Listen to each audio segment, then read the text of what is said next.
geólogo Llorenç Planagumà nos visita de Cataluña, nos visita de una región volcánica que hay al noreste de la península ibérica, en Europa.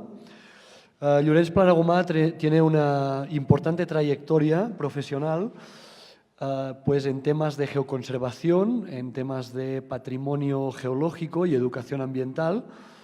Y luego, a lo largo de más de 20 años, pues ha estado trabajando en temas que tienen como objetivo la puesta en valor pues, del patrimonio natural y también de todos los planes de manejo de una zona volcánica, que es una zona volcánica activa, de volcanes monogenéticos, como los que tenemos acá, pero muchísimo más pequeña.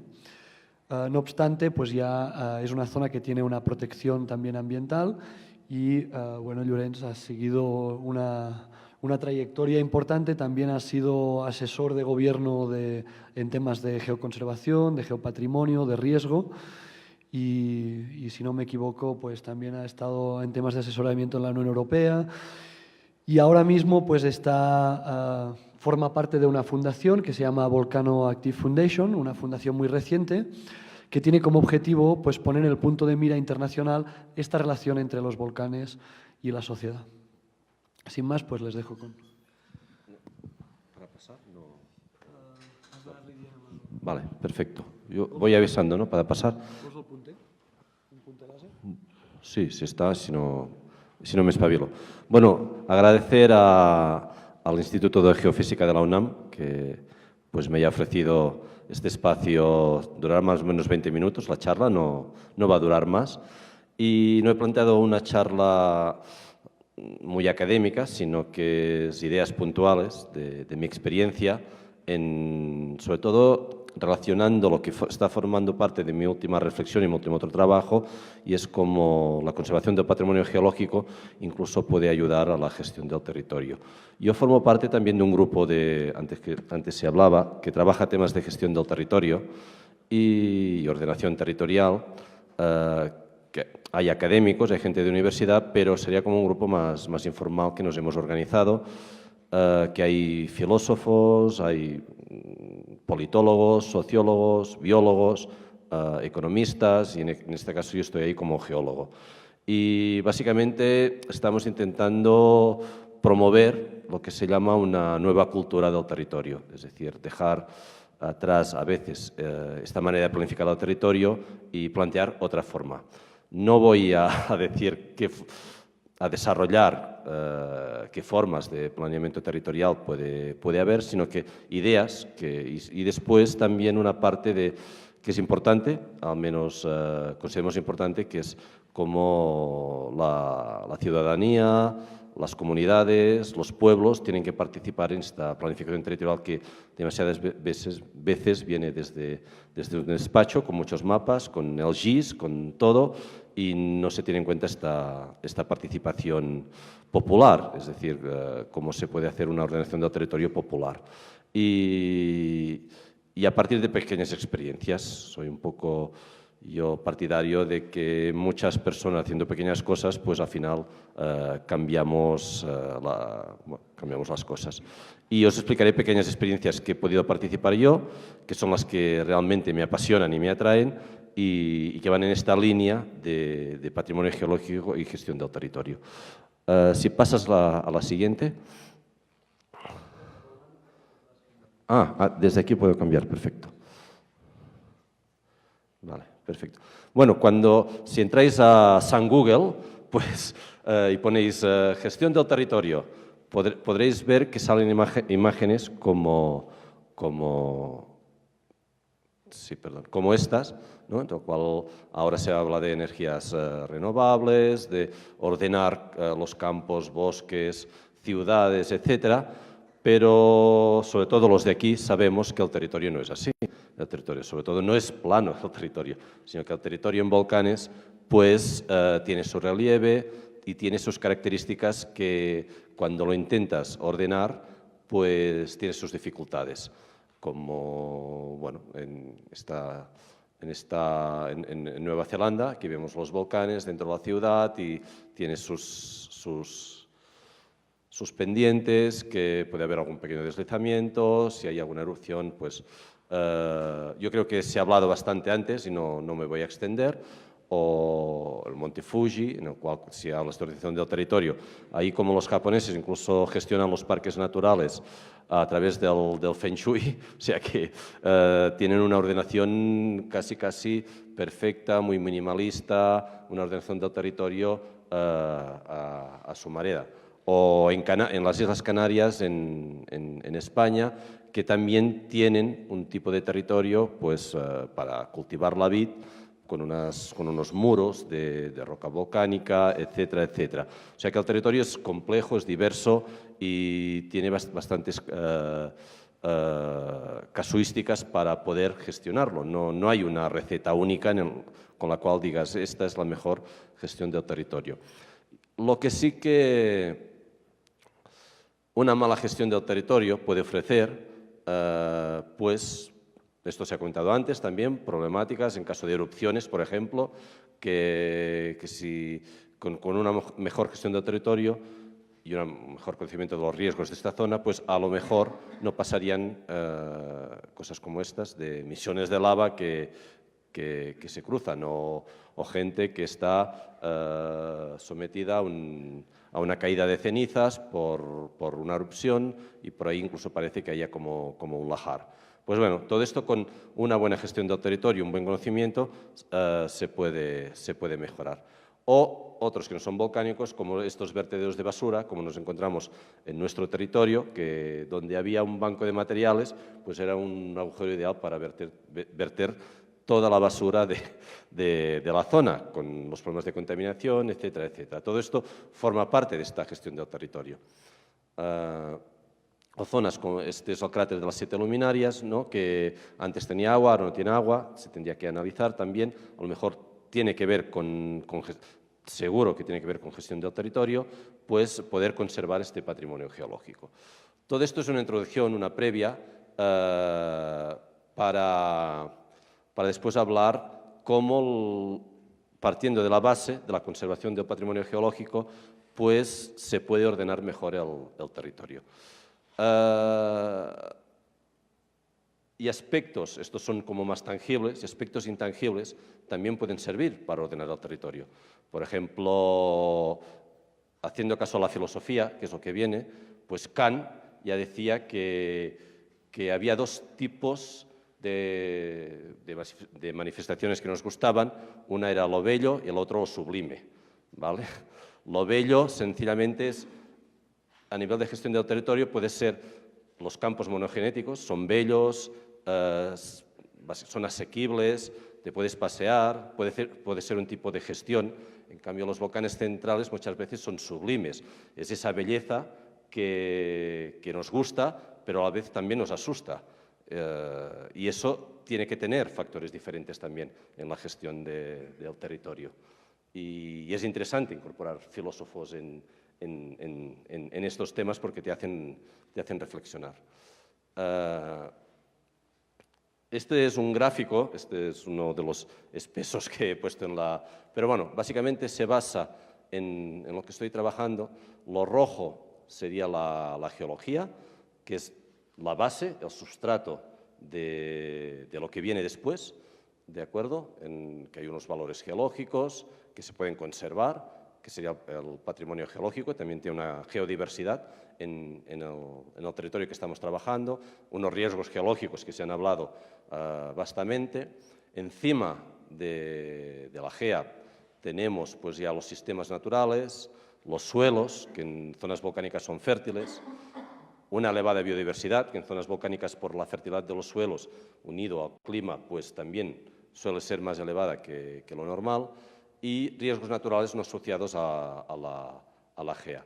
Encima está lo azul, que es las sociedades que han habitado en los volcanes, ¿vale? Que tienen su historia, tienen su cultura, tienen sus valores intangibles, sus leyendas, y al final también tienen su sentimiento de pertenencia a ese lugar. Y finalmente, lo que define todo Lo que estoy hablando es el paisaje, el carácter del paisaje. Creo que también es importante hablar del carácter. Cada volcán puede tener un carácter diferente en su paisaje, que sería como el indicador, sería como lo que estamos viendo. Y los volcanes son lugares, son laboratorios ideal para esta gestión, pues en el cual parta de abajo, pero no de abajo solo a nivel de comunidades, sino de abajo desde un punto de vista geológico también. O sea, parta de abajo arriba, a través tanto de teniendo en cuenta todo patrimonio geológico que hay a la base y a partir de aquí estructurar esta gestión territorial. Y es importante pues, conocer, educar y actuar en este territorio y la participación de toda la comunidad. No me extiendo más. Bueno, esta es parecida, la paso. Y sí que comento algunas experiencias mías, que son pequeñas experiencias, pero que yo creo que es importante. O sea, la suma de lo pequeño hace cosas grandes. Y sobre que pueden ayudar a esta planificación territorial. Por ejemplo, la participación. Participar, incluso en miradores, que la gente, este sería Olot, esta es mi ciudad y la de Chevy, en los cuales hay aquí volcanes monogenéticos, esto es un mirador y aquí, por ejemplo, hay una actividad de planificación territorial directamente con los alumnos para recoger propuestas, etcétera. Bueno, la participación de la población local es muy importante en la gestión del territorio, porque también conoce y al final convive con estos volcanes, ¿vale? Y en eso hay otro tipo de participación, aparte de esta más directa, que lo pasaba en el curso y Juan Carlos dijo una cosa que tenía razón, que es decir, yo creo que es interesante porque esto conecta con el debate que se ha hecho anteriormente, que es unos americanos que definieron la ciencia postnormal, a diferencia de la ciencia aplicada, ¿de acuerdo? Que es que a veces la ciencia aplicada le es difícil o no tiene bastantes datos para conocerlo todo. Es muy difícil a veces. Por ejemplo, evidentemente, si no hay incertidumbre de los sistemas a nivel de riesgo de decisiones, lo mejor es la ciencia aplicada. Es decir, que la ciencia aporte información para tomar la decisión. Pero muchas veces, y estos hablamos, por ejemplo, de cambio climático y otros factores que es difícil conocer los efectos que pueden llegar a tener, puede haber una incertidumbre alta. Y esto, lo mejor, es la ciencia postnormal, que es la participación para intentar proponer soluciones o para la toma de decisiones de científicos, de gente del territorio, que se conozca, o sea, un taller múltiple para analizar bueno, en este caso sería el caso que se quiere resolver. Esto hemos hecho algún taller ahí sobre conflictos socioecológicos y la verdad es que está funcionando bastante bien y estamos bastante contentos. Y otra forma y esto salió de participación, por ejemplo, era que los volcanes, no solo es el terreno de los volcanes, y esto sería la parte de geología de los acuíferos. Y es decir, nuestra zona de los volcanes está en mitad de una cuenca hidrográfica, de tal forma que si tú quieres conservar, aparte de este valor patrimonial geológico, también la calidad de las aguas, es lógico que, aunque los límites del parque no sean así, haya zonas de influencia. Es decir, estas zonas de influencia también tiene que haber pues, unas leyes y unas normas. Y hablando de leyes y normas, sí que antes se ha hablado, ahí tenemos un problema con leyes y normas, aunque yo creo que este mapa de zonas de influencia hidrogeológicas, etcétera, está bien, y es que somos los reyes haciendo leyes y normas, pero después no somos capaces de hacer ningún seguimiento, no hay recursos para hacer nada. O sea, lo mejor a veces no es tanto muchas leyes y normas, sino saber tener capacidad y recursos para seguir y que partan desde abajo. Y en esto ahora estamos en unas iniciativas que hicimos una prueba piloto en unas coladas de lava que nos funcionó bastante bien, que es la ciencia ciudadana. La ciencia ciudadana, aquí me hago referencia a que hace 5 años se murió, pero un filósofo barcelonés, que era Francisco Fernández Buey, que decía que la ciencia era demasiado importante solo para dejarlo a los científicos y centros científicos. Se tenía que llegar a la población también. O sea, la población, las comunidades se tenían que empoderar de esta ciencia que se está haciendo y participar en la elaboración de esta ciencia. Y en eso estamos totalmente de acuerdo. Y, por ejemplo, esto sería un desprendimiento, a lo mejor aquí sí que llegaría, pero os pongo un caso, un ejemplo pequeño, y es gente de una población que nos avisa o se apunta, pues cada vez que hay un desprendimiento. Desprendimientos, normalmente el instituto que está a cargo de riesgos de desprendimientos en la zona que tenemos coladas de lava está en Barcelona. Y cuando hay un prisma que cae o cuando hay alguna cosa, no se entera. O sea, se entera de los grandes desprendimientos, pero no de los pequeños. Pues que la población se empodere para ir apuntando incluso los pequeños desprendimientos, como es este, que al final solo cayeron 5 bloques de basalto en este pueblo que está en Castellfollit de la Roca, ha servido, y hace 15 días nos pasaban resultados, porque entre los grandes y los pequeños en el registro histórico, que los pequeños, si no hubiera sido por la población, no tendríamos registro, pues para calcular periodos de retorno de grandes desprendimientos en esta zona. O sea, esto es una forma de hacer participar, y evidentemente lo tienes que ir a explicar. Hemos hecho varias charlas en el pueblo y hacer el retorno para que la gente se implique en el riesgo, porque al final la mejor forma de implicarse en una cosa es participar. O sea, la mejor educación es la participación y el ejemplo, no informar solo a la población.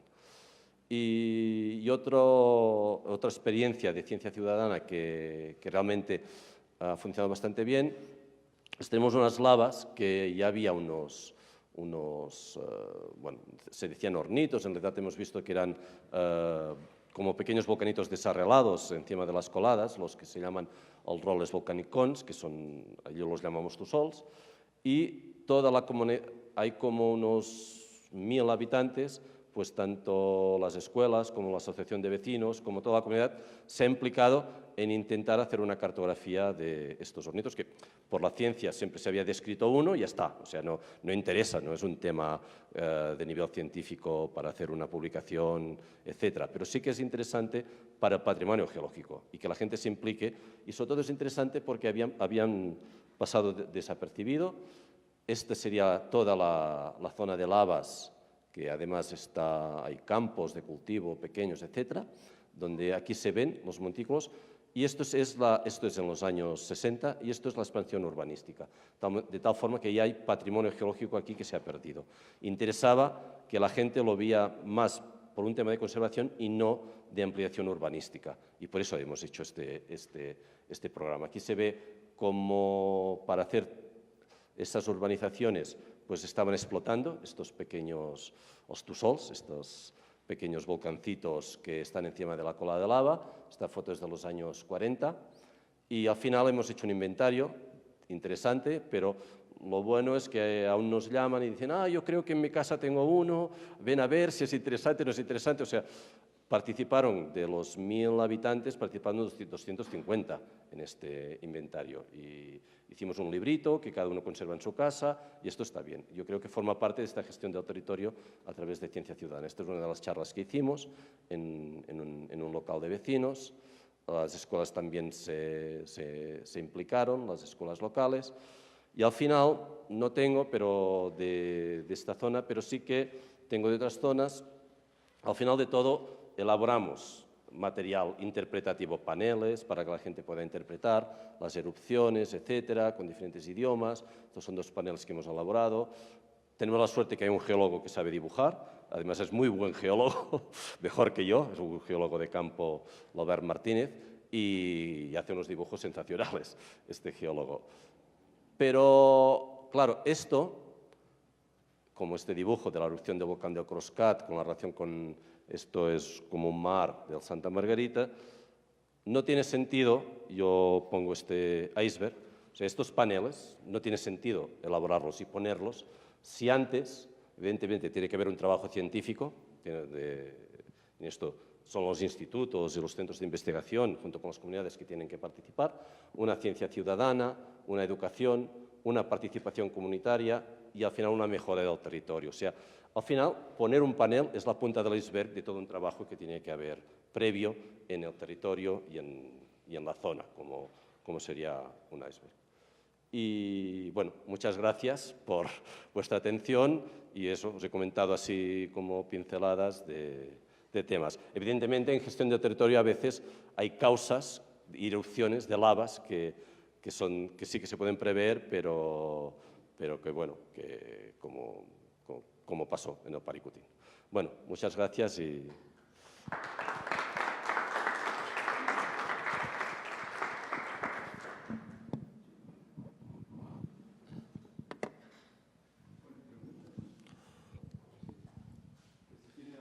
Pregunta, comentario que quieran hacer.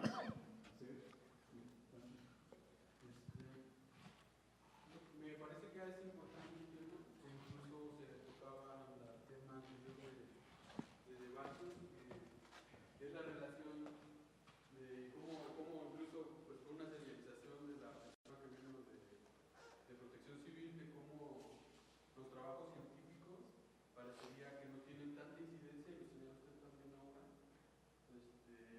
en llevar la información, además traducir la información para los públicos de la comunidad, de los pueblos, de toda la sociedad.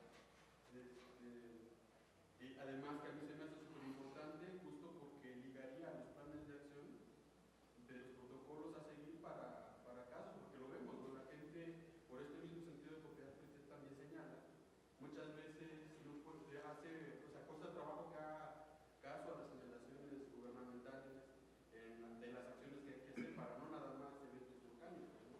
Sino diferentes riesgos que puede llegar a tener. Entonces yo creo que aquí también se vuelve importante justo lo de la divulgación científica, ¿no?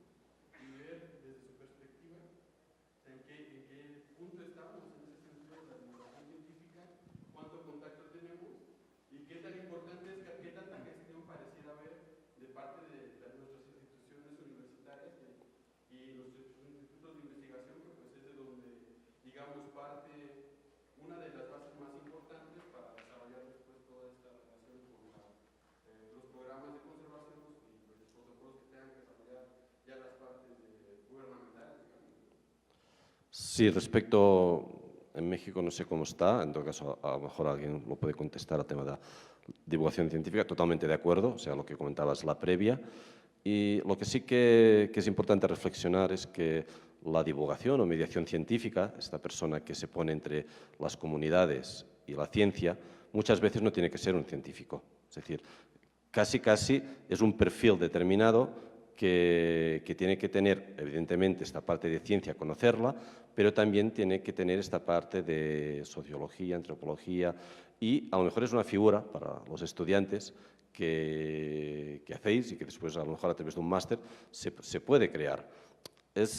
No he visto muchos ejemplos de éxito, sí que a veces se da, porque por azar se dan, pero que funcionen, que los mismos científicos pues generen esta divulgación de la ciencia a la comunidad. O sea, se tiene que trabajar en equipo y los científicos tienen que hacer ciencia y esta ciencia aplicada, etc.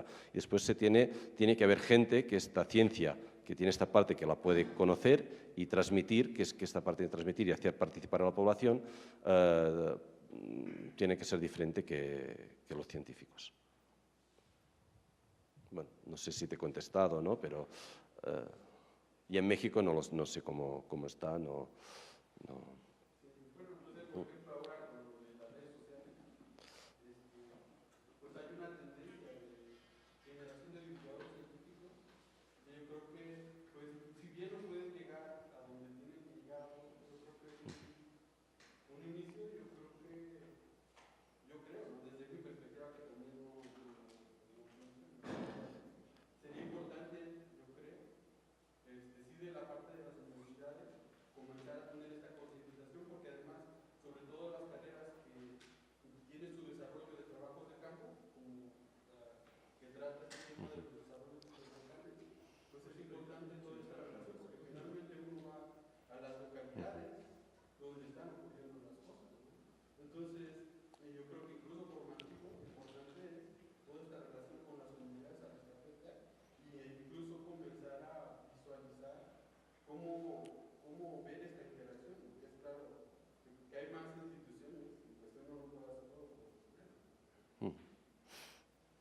bueno, yo creo que se hace un comentario.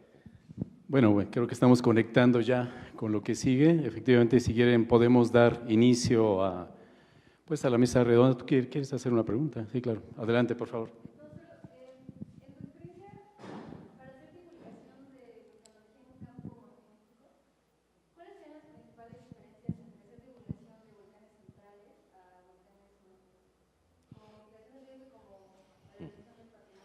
Bueno, a lo mejor la diferencia la tenemos que buscar en la filosofía, lo que comentaba antes. No sé si lo has oído, que Kant decía que hay lo bello y lo sublime, es decir, en la divulgación de los campos volcánicos monogenéticos son unos campos normalmente que están mucho más humanizados porque son más suaves de relieve, etcétera, y al final seguramente más poblados y el periodo de retorno no es tan frecuente y puedes hacer con calma una divulgación científica. En los volcanes centrales, bueno, que es eso, que nos atraen, pero a la vez nos da miedo, pues la divulgación tendría que ser diferente. Yo no he hecho divulgación científica en volcanes centrales, pero seguramente la plantearía totalmente diferente a la que estoy haciendo actualmente en un campo monogenético.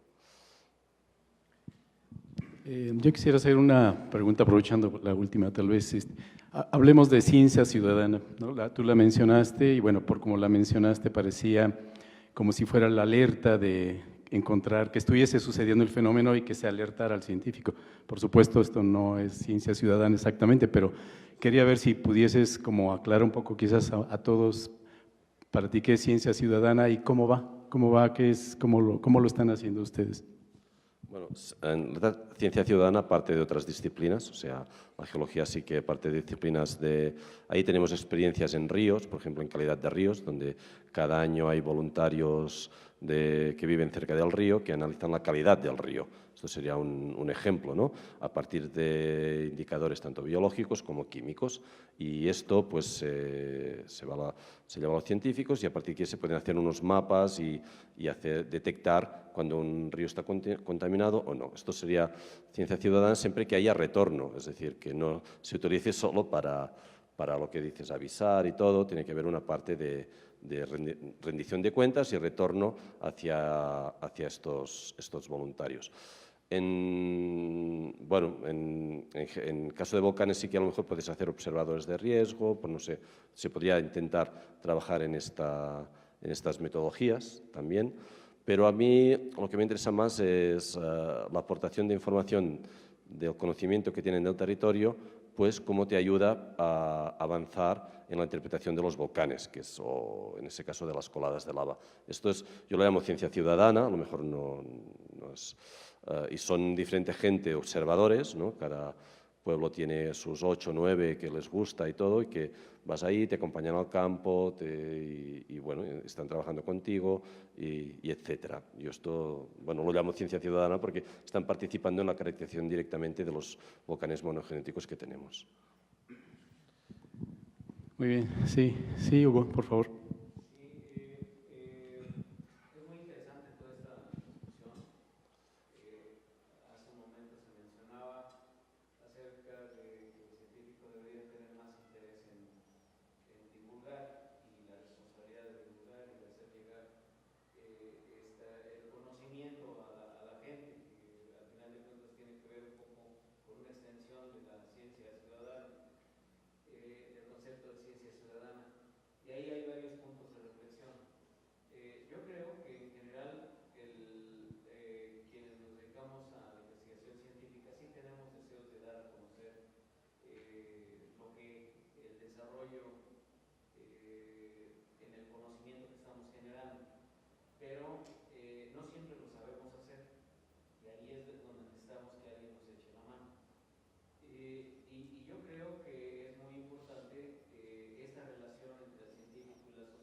dentro del instituto, particularmente aquí en la unidad de Michoacán, hay esfuerzos increíbles.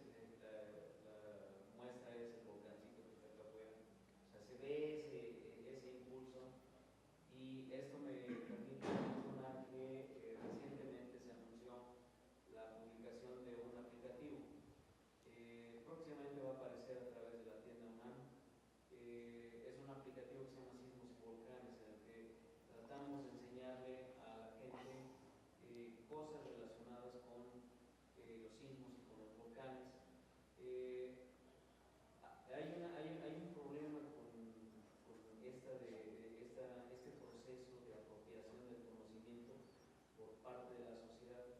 Por ejemplo, cuando ocurre un sismo, siempre se hacen las mismas preguntas. ¿Por qué está temblando? Que sí es cierto que está temblando más, etcétera. Hay una serie de preguntas que ya son prácticamente el estándar, que siempre se preguntan siempre que tiembla fuerte. Y lo mismo con los volcanes. Hay una serie de preguntas que la gente se hace.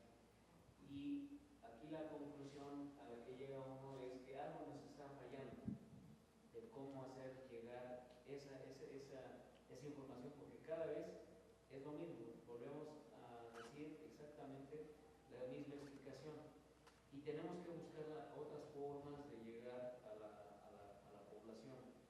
Y por ejemplo, este aplicativo va en ese sentido, que es algo que está fijo, que es más lúdico, y que además hoy en día los jóvenes, los niños y la gente común, todos tienen un teléfono inteligente, algunos teléfonos más inteligentes que otros, pero la cuestión es que el aplicativo les puede llegar y se resuelven una serie de preguntas ahí.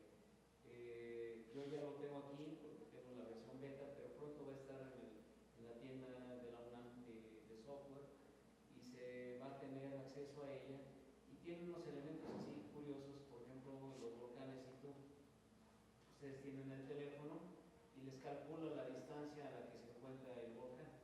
Todos los volcanes en México están referenciados, y entonces les dice desde el punto en el que están qué distancia hay a ese volcán. Este aplicativo en particular se diseñó para la Ciudad de México, pero podría hacerse un esfuerzo similar para hacerlo para Morelia o para Michoacán en general. ¿Por qué para la Ciudad de México? Porque fue como respuesta precisamente a los sismos de 2017, y la idea era tratar de decirle a la gente lo que sabemos, pero en el lenguaje en el que lo necesita. Tienen algunas animaciones de cómo ocurre la subducción, etcétera, etcétera, y cómo se generan los volcanes a partir de ahí. Entonces, yo creo, ya para finalizar, que sí necesitamos mucha ayuda, pero necesitamos innovar, necesitamos adaptarnos a los tiempos. Los tiempos de la divulgación están cambiando porque los medios están cambiando. Y bueno, lo vemos en los periódicos. Ahora todo el mundo consulta los periódicos en línea, más que comprar el periódico físicamente en papel. Gracias. Sí. Bueno, pues muchas gracias. Pasamos a iniciar el conversatorio mesa redonda, bueno, que preparamos para hablar de geoconversación. Les pediría a los panelistas si pueden pasar. Nos vamos a sentar aquí enfrente.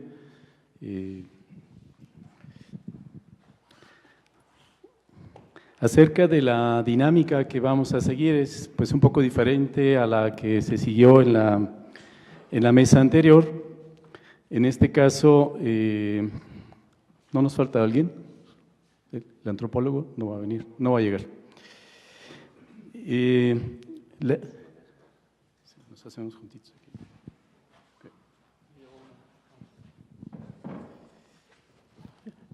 Decía que la dinámica que vamos a plantear es un poco diferente a la anterior. No va a haber presentaciones como tales por parte de los panelistas. En realidad lo que vamos a hacer, bueno, yo voy a iniciar con una breve introducción acerca de términos sobre todo, para hablar de geoconservación. La idea es que se lleve a cabo con preguntas directas. Yo abriría con un par de preguntas y después pasaríamos a que ustedes puedan hacer también preguntas y hacemos como una rotación. Esto quiere decir que, bueno, la idea es que tengamos como un poco, digamos, mayor oportunidad de participación todos. Pues a mí me pareció muy, muy interesante tu plática, Llorens, y quería justamente comenzar a hablar de geoconservación con algunos puntos importantes. El primero que tú tocas, que es muy importante, pues es el paisaje. El paisaje ha sido redefinido a través del tiempo, seguirá cambiando un poco, pero les leo una definición. Dice, paisaje es el resultado de la combinación dinámica e inestable de elementos físicos, geológicos, biológicos y antrópicos que interactúan haciendo del paisaje un ente unitario e indisociable en continua evolución. Esto es de Bertrand, 68, y hay una amplia discusión hoy de lo que significa el paisaje, y esto es muy interesante porque el paisaje hoy precisamente se habla pues como una construcción social y que es realmente un integrador de una serie de componentes en los cuales yo quería dejar planteada precisamente esta definición porque de alguna manera antecede lo que sería el hablar de geoconservación. Otro término interesante es el geopatrimonio, que también es una de las palabras clave que estaremos hablando en este momento, y que dice así, pues geopatrimonio hoy se define como el conjunto de elementos geológicos y geomorfológicos de carácter singular, excepcional y o que poseen una relevancia social teniendo en cuenta su valor científico, educativo, cultural y socioeconómico. A esto se le define como geopatrimonio, si se dan cuenta, pues parte del concepto de patrimonio, que sería un punto muy, muy importante que pensaba que pudiésemos comentar con tu colega, que no vino, pero pues tú nos ayudarás ahora. Lo otro es hablar, evitar la confusión entre lo que se denomina bioconservación y geoconservación. La bioconservación es un término muchísimo más antiguo, realmente pues, es algo que se habla desde los años 70, pero realmente su verdadera relevancia a nivel social parte más o menos de la cumbre de Río de Janeiro en 1992, cuando se reconoce por primera vez dentro de los gobiernos la condición legal del derecho a la salud, del derecho al ambiente sustentable. Entonces es la primera vez que se maneja a nivel oficial, que se acepta, adhieren más de 170 países en esta cumbre, y esto implicó mucho porque a partir de ese momento comienza a entrar en los programas gubernamentales lo que antes eran luchas sociales prácticamente para proteger el ambiente. A partir de esta cumbre nace, digamos, como estrategia gubernamental y entonces el derecho a exigir legalmente por la preservación del medio ambiente. Y de ahí también es importante hablar cuál es la diferencia entre la bioconservación, porque la bioconservación tiene también toda una historia metodológica que se desarrolla por parte de los biólogos y de los geógrafos fundamentalmente, donde pues plantean métodos de análisis de cuencas hidrográficas, ecología de paisaje, evaluación de tierras, análisis espacial multicriterio, que se estudian para, digamos, tomar decisiones del territorio y que al mismo tiempo van a la par de estas decisiones de la bioconservación. Desafortunadamente, la bioconservación muchas veces va dirigido a especies o a áreas, digamos, de reserva. Entonces, de aquí viene la gran diferencia, que la geoconservación efectivamente es muchísimo más joven como término, apenas podemos hablar de fines de los 90s y digamos de este milenio que se empieza a hablar de geoconservación y que realmente implica pues que estamos trabajando prácticamente en delinear algo que pudiera llevarnos a una cumbre de Río, que donde pudiésemos hablar de geoconservación sería fantástico. Y entonces a todo esto concluyo para definir qué es la geoconservación. Si ustedes buscan definiciones, hay bastantes de ellas. Sin embargo, bueno, trato de plantear la que es un poco más integradora de la geoconservación. dice, es una estrategia, ya desde aquí es muy importante planteárselo. La geoconservación es una estrategia que se propone reconocer el geopatrimonio y la geodiversidad de una región basada en el análisis de sus valores intrínsecos, de paisaje, ecológicos, arqueológicos y socioculturales. Por tanto, las estrategias de geoconservación se basan en un manejo sostenible e integral de su geodiversidad como un recurso de desarrollo social a través de una esencial participación de comunidades locales. ¿Esto qué implica? Pues implica evidentemente que se reconozca un valor del geopatrimonio, que por primera vez se empiece a hablar efectivamente de los conceptos del geo como paisaje o del geo como monumento, por ejemplo, y que obviamente adquiera un concepto de patrimonio inmediato, el cual, para poder ser sostenible, requiere obviamente de una interacción inevitable, indispensable de la gente que habita. Si no, no habría tesis académica que pudiera llevar o método académico que pueda llevar realmente a una verdadera geoconservación. Entonces, dicha esta introducción, yo quisiera pues justamente iniciar con el término de geopatrimonio, y quisiera pues justamente iniciar con una pregunta para ti. Antes, bueno, Jacinto Robles, que viene del Instituto Nacional de Antropología e Historia, Juan Carlos Mora, que nos acompaña de aquí del Instituto de Geofísica, Llorens Planagumá, que ya lo presentaron, y bueno, pues su servidor Pedro Corona de la Universidad Michoacana.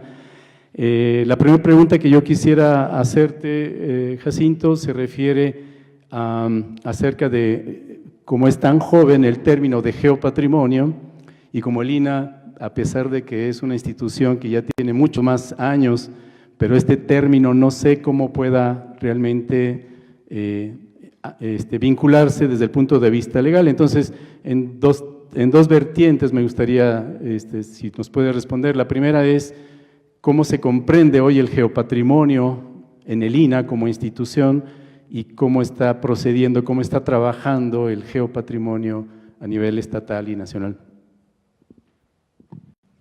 Bueno, en términos legales entendamos que la generación de reservas patrimoniales, en este caso naturales, tienen una estructura nueva, como bien lo dice, pero particularmente el trabajo que hace el Instituto Nacional de Antropología e Historia y cómo es que se integraría o se está integrando a estos conceptos nuevos, obviamente tiene que ver muchísimo con los antecedentes para nosotros prehispánicos, es decir, todavía tenemos más de 60 lenguas hablando, ¿sí?, vivas, de las cuales obviamente hay territorios ya definidos, y particularmente yo diría en el caso de México, tenemos toda la región, no solamente la región considerada como la antigua Mesoamérica, que es la parte media de nuestro actual territorio, hacia el sur, sureste, sino también hay otras entidades integradas, como la Oasis América y Aridoamérica, que eran parte de estas regiones de dominio y de viaje, y todas estas tienen un territorio ancestral. No todas ellas están siendo respetadas en esencia, en particular aquellas que son, de presencia dominantemente indígena o de gente todavía hablante de idiomas nativos, y en particular diría para Michoacán es muy singular, porque bueno, a pesar de que acá tenemos hablantes en Nahua, Mazahua, Otomí y Purépecha, la región justa de la que estamos hablando, que es la meseta Purépecha, es la concentración más exclusiva de los hablantes de este idioma, y curiosamente están ocupando una región de vulcanismo monogenético con un paisaje extraordinario, que tendría que ser, sí, aprovechado por la gente que habita esos lugares, es decir, no cabría, al menos desde mi perspectiva, decir que se modernice o se inculque una idea progresista en este lugar sin el consenso de la gente. Porque si bien nosotros como académicos hemos tenido la posibilidad de interactuar en las comunidades como geólogos o geocientíficos, trabajamos en las regiones donde poca gente llega, con excepción yo diría de los geógrafos o de los biólogos, y nos damos cuenta de las grandes diferencias sociales que existen entre una ciudad o una zona urbana con estas zonas rurales. Bueno, en este intento por integrar el concepto de geoconservación, tendremos que entender que nosotros históricamente lo que hemos hecho, no solamente como instituto, o sea, es a nivel científico y nacional, lo que hacemos es llegar a las comunidades, obtener la información que necesitamos para nuestra investigación y después solamente nosotros y nuestros cuates o nuestros colegas investigadores que leen nuestros artículos o a nivel internacional se enteran de cosas esenciales que suceden o que pasan en estas comunidades, pero las comunidades nunca lo van a saber, que es lo más triste de este asunto. Entonces, en este ejercicio de integración de sociedad, no solamente como un paisaje o aplicada a este término de geoconservación, tiene que ver la relación directa, ¿sí?, con las comunidades, y en este caso comunidades indígenas, que es todavía multiplicado por un factor más que hace más difícil la interacción.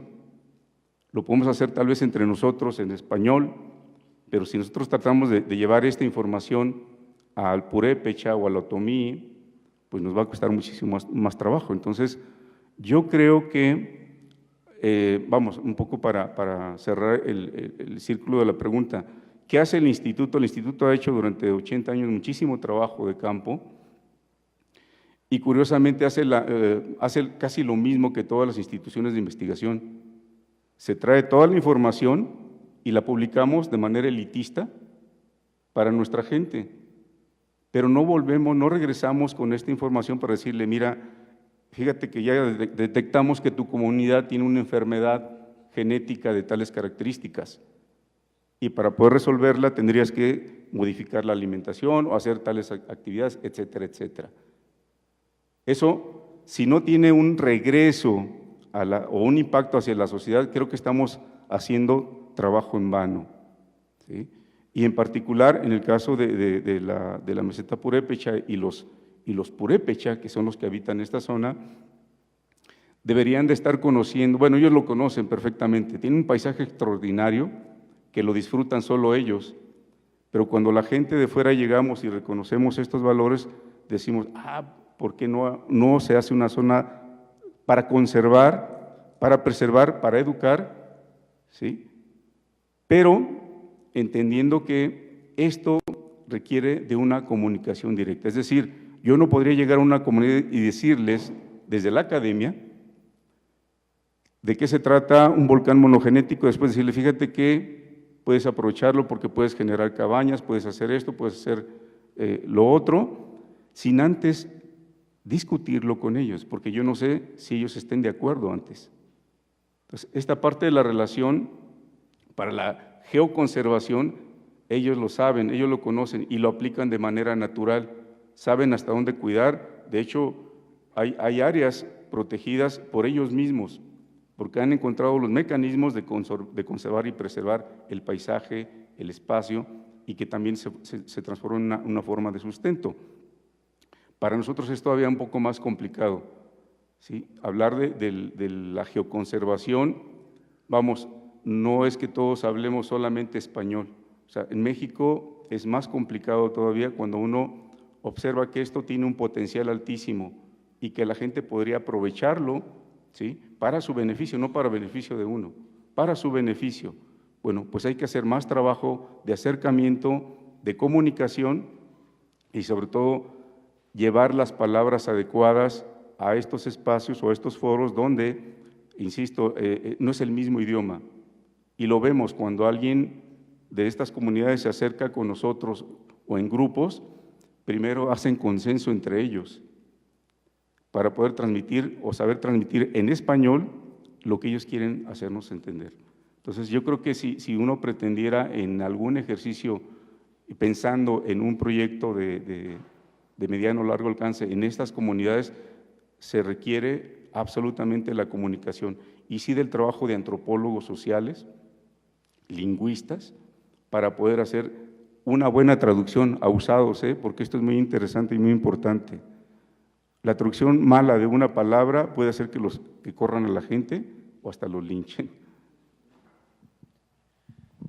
Pero una pregunta específica, así como nosotros conocemos el patrimonio histórico, alguien va a restaurar un monumento, requiere el permiso, el peritaje, ¿no? Entonces hay una legislación muy clara. ¿El geopatrimonio podría estar legislado? ¿Estamos lejos de tener algo que pueda legislar el geopatrimonio?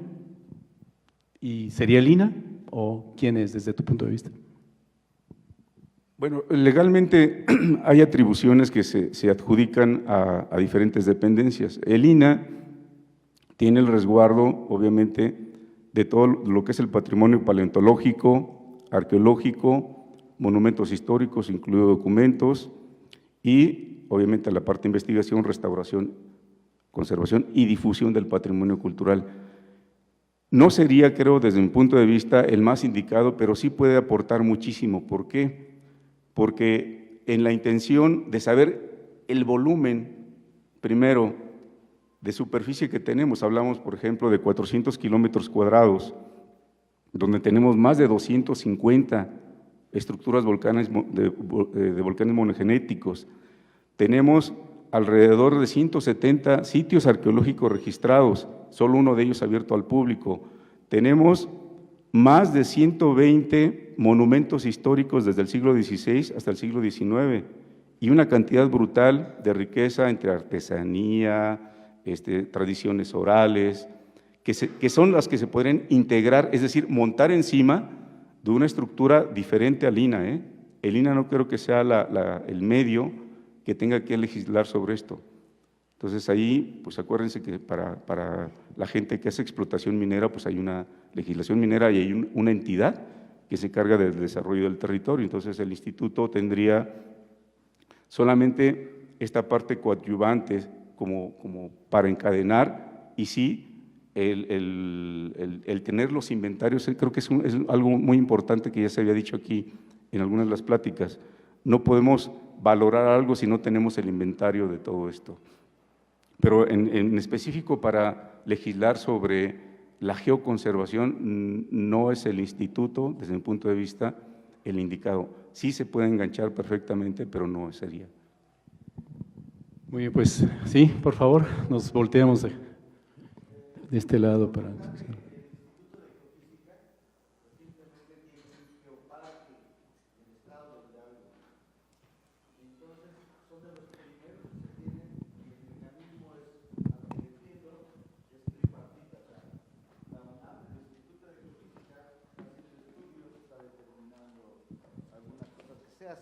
Pero la parte económica la lleva también el gobierno del estado, y sé que también es un geoparque que está ya como parte del patrimonio de la humanidad, por lo tanto hay que hacer gestión también.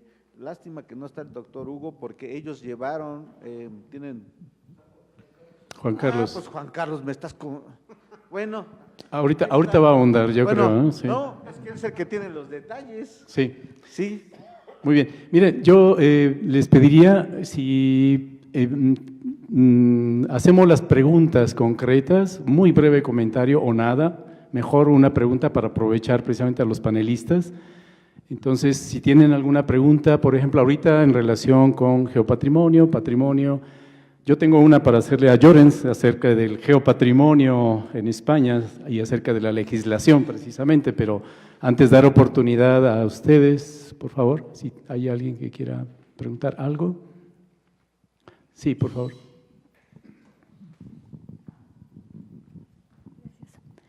Solo quizá me gustaría que aclararan un término, porque desde mi punto de vista, o lo que había entendido es que la geoconservación es realmente una conservación como de todo el patrimonio que pudiera ser no solo el histórico, Integrador. sino el biodiverso, el geológico, ¿no? Entonces, cuando se habla de geopatrimonio, se puede decir geopatrimonio geológico, geopatrimonio histórico, geopatrimonio, ¿no? Porque se habla como de todo lo que resulta en ese territorio que está, digamos, supeditado a la geología, ¿no? En primer término. Entonces, esto como de que hubiera una figura legal, ¿no? Que gestionara la geoconservación, me parece que es más bien ligada como que debería de haber muchas instancias, como puede ser CONAM, como puede ser el INAH, como puede ser, por ejemplo, en México, ¿no? Pero es una pregunta y como quiero saber qué opinan al respecto. Sí. ¿Alguien la quiere responder? Sí. Desafortunadamente no hay una legislación para el geopatrimonio. De hecho, a nivel mundial no existía a raíz de que se crean los geoparques. Una de las características que promueven los geoparques es que se haga legislación en cada uno de los países para proteger y conservar el geopatrimonio. En este caso, España ya hizo su legislación, ¿sí? No sé si esté completa. Lo que sí, en México, a raíz de los 2 geoparques, la próxima tarea es hacer la legislación para el geopatrimonio. Por eso se hicieron los geoparques. Y esto se hace a nivel de diputados, senadores, ¿no? Se tiene que crear una ley. Muy bien. No sé si quieres complementar algo. Sí, bueno, en España la conservación, yo creo que aquí en México también puede funcionar un poco igual, es que hay competencias estatales y después competencias regionales de cada autonomía. Hay autonomías que en patrimonio geológico sí que han hecho un inventario de zonas y puntos de interés geológico. Y tienen ahí un inventario, y o sea que aún no hay normas sobre este inventario, pero bueno, se conoce el patrimonio geológico y después a nivel estatal, pero que cada región tiene competencias por la conservación de la naturaleza, pues sí que hay una ley estatal, porque si alguna región no hace una ley, se tiene que aplicar esa ley, pues incorporan el patrimonio geológico y la geodiversidad en las leyes que se llaman conservación de la biodiversidad y el patrimonio natural, porque se entiende que la geología forma parte de este patrimonio. Esto es un debate que hemos tenido mucho, pero que la geología forma parte de las ciencias de la naturaleza, y de tal forma que es un patrimonio natural, y cuando se especifica hay un apartado de esta ley en el cual hace referencia al patrimonio geológico natural. Muy bien. Bueno, muy bien, pues podemos regresar obviamente al geopatrimonio, pero ahora quisiera aprovechar tu experiencia, Jones, acerca del método, ¿no? Si podemos hablar de conceptos de geoconservación, geopatrimonio, después entraremos a geoparque, que es un tema realmente interesante por el significado que ha tenido a nivel histórico, pero en tu experiencia de tantos años de ser luchador social, porque es posible ser luchador social a través justamente de la ciencia, desde el punto de vista metodológico, ¿consideras que sea posible hacer algunos planteamientos que puedan llamarse científicos para poder realmente realizar estrategia de geoconservación? En tu experiencia, si es posible y si tú crees que podrías transmitirlo pensando precisamente a un concepto relativamente universal, que sería la ciencia. A nivel de metodologías, sí que nosotros ahí estamos utilizando una metodología para la conservación del patrimonio geológico. Lo que pasa es que previamente se tiene que conocer bien el territorio, si no, bueno, vas un poco a ciegas, conocerlo a nivel geológico, pero es empezar eso, hacer como un inventario de muchos puntos de interés geológico, participando con gente que conoce el territorio, es decir, el pastor, yo ahí conozco eso, vamos a verlo, eso, o sea, cartográficamente, mucho campo, hacer todo un inventario de puntos, y después sí que, y hay varios ejemplos de como una pequeña encuesta, bueno, unas encuestas, que tú le das la importancia a ese punto, y a partir de ahí puedes discriminar Esto es muy objetivo, pero como decía Juan Carlos el otro día, a veces hay puntos que a lo mejor científicamente no son importantes, pero es importante por la gente que vive ahí. Y es otra casuística. Y me gusta explicar, hay gente que ha venido al curso que lo ha explicado, que en una especie de, no de inventario, pero de conflicto, pongo un ejemplo, pues había el pueblo se tenía que ampliar, ya tenía que hacer un polígono industrial y bueno, hubo un conflicto. Cuando ibas ahí decías, pero claro, a lo mejor no tenía ningún interés geológico ese campo, no tenía ningún interés paisajístico, siempre tiene, pero es que la gente dice, aquí es donde hay el antiguo camino que vamos a pasear y nos damos el primer beso. Y claro, y eso también se tiene que tener en cuenta, o sea, se tiene que hacer la parte científica, pero después se tiene que hacer participar a la gente del territorio. No sé si he contestado, pero... Muy bien, miren, vamos a pasar a algo que es muy, muy interesante acerca del método, precisamente, o sea, cómo llegar, ¿no? Podemos simpatizar con la geoconservación, nos puede gustar el concepto, pero ¿cómo llegar a él? Y entonces, bueno, de geoparques, hablemos de geoparques porque en realidad pues han sido de las iniciativas más exitosas seguramente de los últimos 15 años. Sin embargo, bueno, hay algunos aspectos. Geoparque sería una estrategia de geoconservación como tal, pero no es la única. Definición de la página de internet dice: territorio geoparque se define como un territorio que cuenta con una red de lugares de importancia geológica, así como sitios de importancia etnográfica, ecológica y o cultural que tengan relevancia nacional e internacional. Que, bueno, refleja precisamente tu participación y dice, pues es una estrategia de gestión territorial, que también esto significa que pueda generar desarrollo, es extremadamente importante, y por tanto debe ser integradora de todos los elementos de patrimonio natural y cultural. Entonces, la propuesta es, en realidad, genera, al menos cuando yo lo leí por primera vez, me generó emoción, ¿no? Porque dije, bueno, por primera vez podemos hablar de algo que nos haga un puente natural con la cultura, con la sociedad y con un sentido que dé al conocimiento científico que se genera. Y los geoparques nacen en 2005, bueno, ya estaban antes las iniciativas en Europa, pero en 2005 en Pekín se tiene una red que hace que la red europea se haga red internacional y de ahí ahora pues ha girado todo para que ahora esté en manos de la UNESCO, ¿no?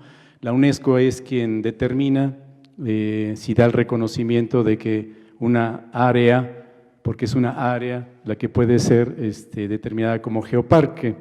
Y entonces, en este sentido, por ejemplo, mencionando lo que precisamente aprovechando que en México hay 2 geoparques,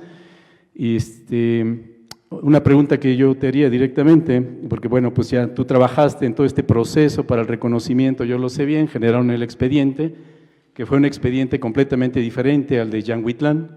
En Yanguitlán se tenían mucho tiempo de trabajo con las comunidades y la pregunta concretamente sería si en tu experiencia, porque sé que conoces ya ambas experiencias, podríamos hablar ya de 3 o 4 años realmente ya de geoparques, desde que se prepara hasta que ya está ahora. ¿Tú cómo resumirías la experiencia de geoparques en México y qué opinas?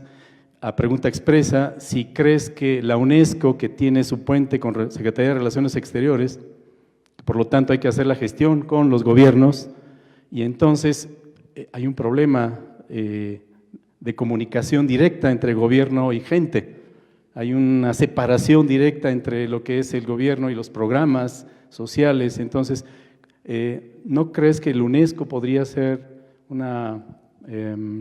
el que haya un reconocimiento de la UNESCO podría ser como llevar una maldición desde el principio para poder tener un geoparque que se busque, que tenga realmente una relación desde la gente y que se vuelva entonces, por lo tanto, un decreto gubernamental? Bueno, en realidad, una carencia que tenemos es una falta de educación para que nosotros convertamos un patrimonio, primero el de conocimiento, y lo hagamos valer. Si no tenemos esa característica, no podemos identificar los patrimonios. ¿Qué es un patrimonio? Yo realmente difiero cuando dicen tiene que tener un carácter internacional. No, tiene que tener un carácter local. Cuando el poblador dice, esta roca, mira, tiene esta forma y elabora una parte mística, entonces es cuando dices, ese es su patrimonio. Y entonces me corresponde a mí llevar ese patrimonio a la escala nacional y a la escala internacional. ¿Cuál fue la experiencia en el geoparque? A mí me fascinó la parte de los geoparques porque viene de abajo hacia arriba. Es decir, en un geoparque no se empodera el Estado, que respondería a tu pregunta, no se empodera la universidad no hace geoparques, ¿sí? El gobierno no hace geoparques. Los geoparques se hacen con toda una organización de la sociedad y de los lugares donde corresponden los geositios, donde los vas a empoderar del conocimiento y les vas a ayudar para que ellos puedan subir. Por eso viene de abajo hacia arriba. Desafortunadamente necesitamos que vengan entes internacionales para decirnos que funcionen las cosas.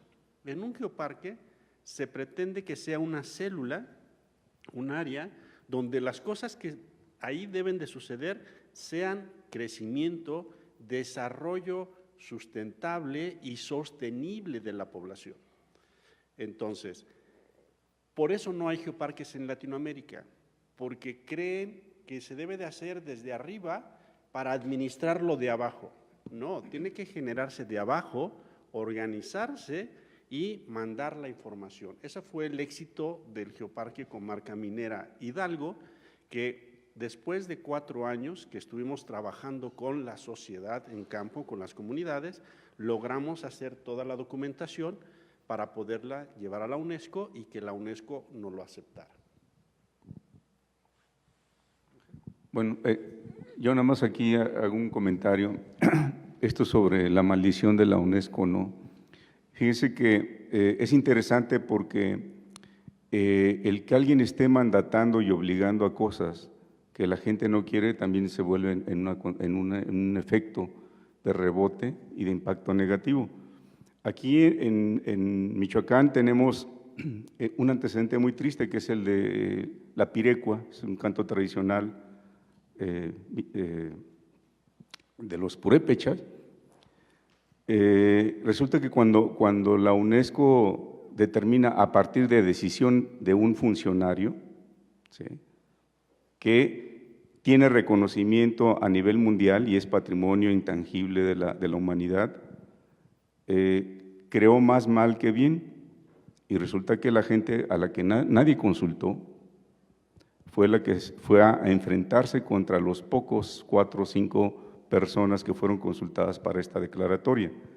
Entonces es importantísimo, esto que dice Carlos me parece fundamental, la relación debe comenzar desde abajo. Y en el caso de nosotros que tenemos esta posibilidad, digo nosotros porque nos acercamos al campo y vamos a las comunidades, a las sociedades más recónditas, y en particular el trabajo que hagan los antropólogos sociales, me parece que sea fundamental para que el tejido funcione.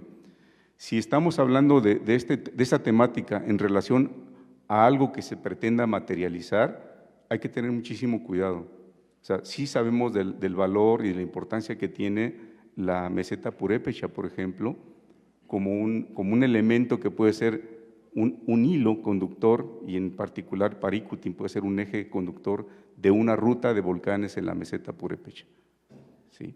Pero hay que trabajar muchísimo más con la gente para poder organizar y también preguntarles si están de acuerdo o no. Igual dicen, no me interesa, pues los dejas en paz, no vas a obligar a algo, porque eso es un efecto que tiene doble consecuencia. Insisto, la UNESCO no es siempre el mejor indicador de que algo tenga o no calidad o valor. El valor se lo da, como dice Carlos, la gente. ¿Algún más mi pregunta, comentario breve? Sí, Xavi. Sí, gracias. Bien, está un poco enfocada a Jacinto porque ha introducido la puesta en valor, ya aterrizando estas ideas pues, en la zona donde estamos ahora, ¿no? en el campo volcánico de Michoacán, Guanajuato, y en concreto en una zona con un interés cultural y un interés natural, tanto por la parte geológica como por la parte de la biodiversidad, los bosques y el significado de los bosques para las comunidades locales. Luego la pregunta enfocada a Jacinto es ¿qué nos puedes contar más acerca de esta idea de la ruta de los volcanes y cómo se pretende construir eso o qué lluvia de ideas hay actualmente para que esto termine enfocándose o qué ventajas y qué inconvenientes podría tener si se enfoca hacia geoparque o bien si se enfoca a otro tipo de ente de valorización, de protección y de respeto, y siempre obviamente pues teniendo en cuenta esto que decíamos, ¿no? el ground grass de abajo hacia arriba. Gracias. Bueno, la idea de desarrollar un área, digo, bajo la consulta siempre de las comunidades indígenas, tiene que ver mucho con el regresar, esto que decía en una de mis anteriores intervenciones.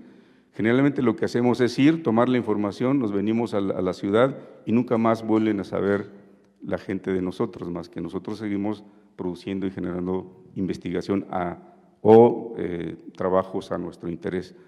Y creo que una forma de regresar, ¿sí?, es justamente con todo este conocimiento que tenemos ya de ellos, que la mayoría de ellos no los conocen, regresar y generar esta idea el desarrollo autosustentable de una región que tiene, yo decía, en una superficie de aproximadamente 400 kilómetros cuadrados, más de 250 volcanes monogenéticos, más otros de diferentes formas de génesis o de petrogénesis, más una gran cantidad de patrimonio cultural ya desarrollado por ellos. Es decir, nosotros no tenemos que hacer prácticamente nada, más bien ayudar para que esto se facilite y que en algún momento nosotros ayudemos inclusive al reconocimiento de esta región o del valor de esta región, que ellos son los que tienen que administrar. Es más, yo llegaría con alguien que diga, oye, tienes un paisaje extraordinario, ¿te interesa generar un mirador desde aquí? Y te costaría tanto dinero que podría inclusive abonar el gobierno federal. Eso es lo único que necesitamos, su sí o su no.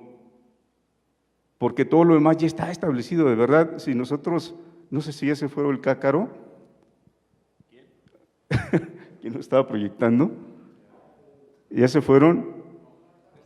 No sean malos, pasen, vamos a pasar rapidito algunas imágenes, nada más para que veamos de verdad todo el potencial que tiene esta zona y de alguna manera también a nosotros que estamos tratando de desarrollar esto, porque es toda una idea que tiene poco más de 1 año y medio, que estamos tratando de integrarla.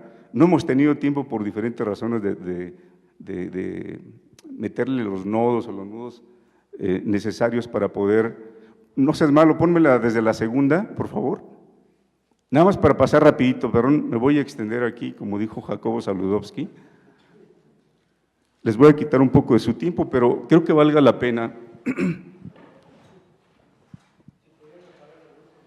Sí, si nos apagan las luces.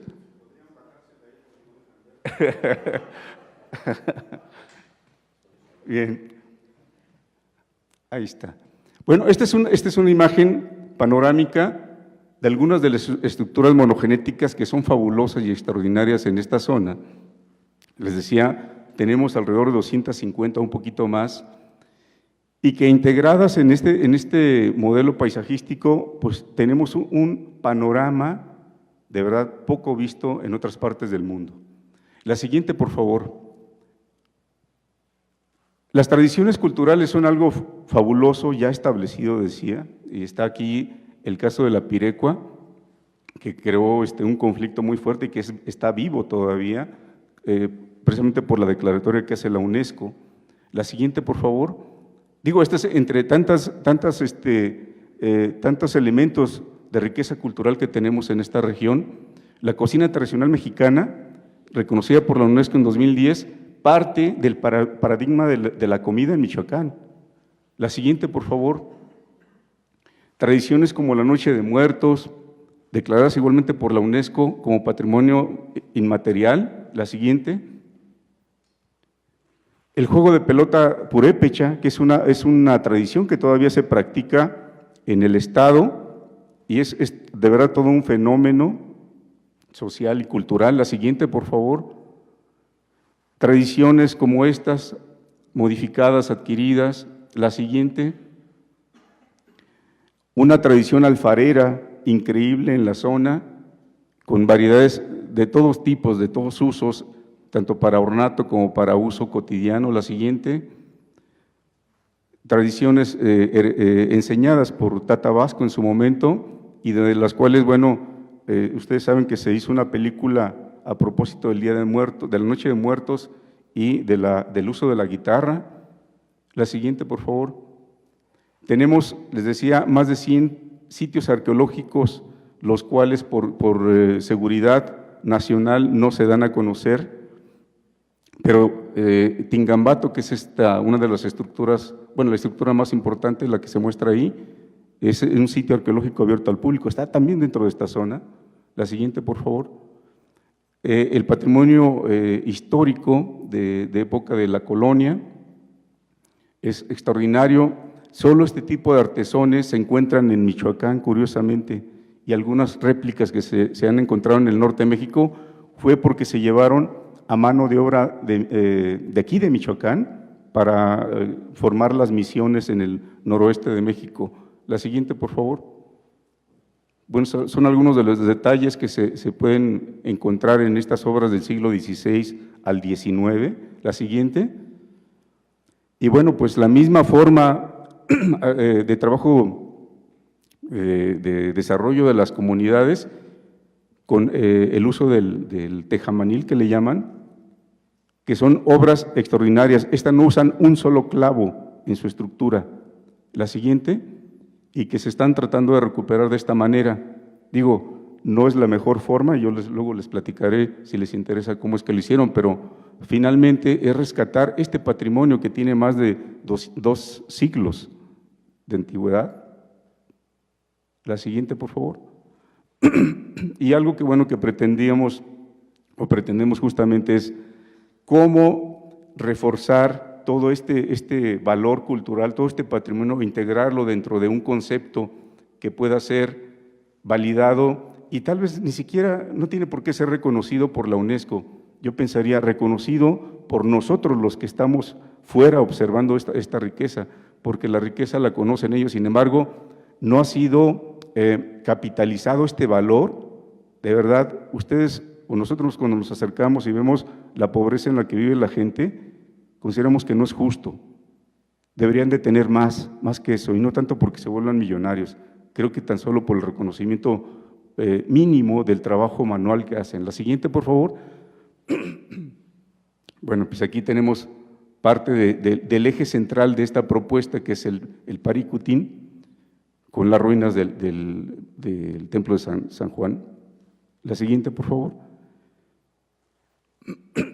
Y bueno, este es el primer bosquejo, el primer esqueleto de una propuesta que tiene que ver con la generación de cédulas informativas en esta zona plagada, insisto, de volcanes monogenéticos, donde se puede integrar el patrimonio cultural perfectamente sin ningún problema en rutas que sean permitidas por los habitantes y valoradas en su momento, porque entendemos que esto tiene un potencial altísimo. Sin embargo, insisto, yo creo que hay que regresar mucho con el trabajo antropológico, sobre todo, para convencer a las comunidades de que esto es un beneficio que pueden tener, que pueden aprovechar, y nosotros desde nuestra área de las geociencias hacer la parte que nos corresponde.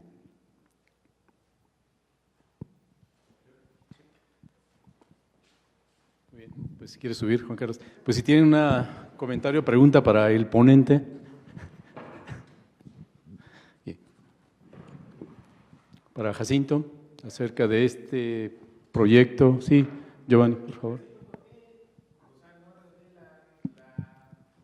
Lo que dijiste de las zonas arqueológicas, o sea, ¿por qué lo consideran estratégico y no revelan la locación de estas ruinas arqueológicas?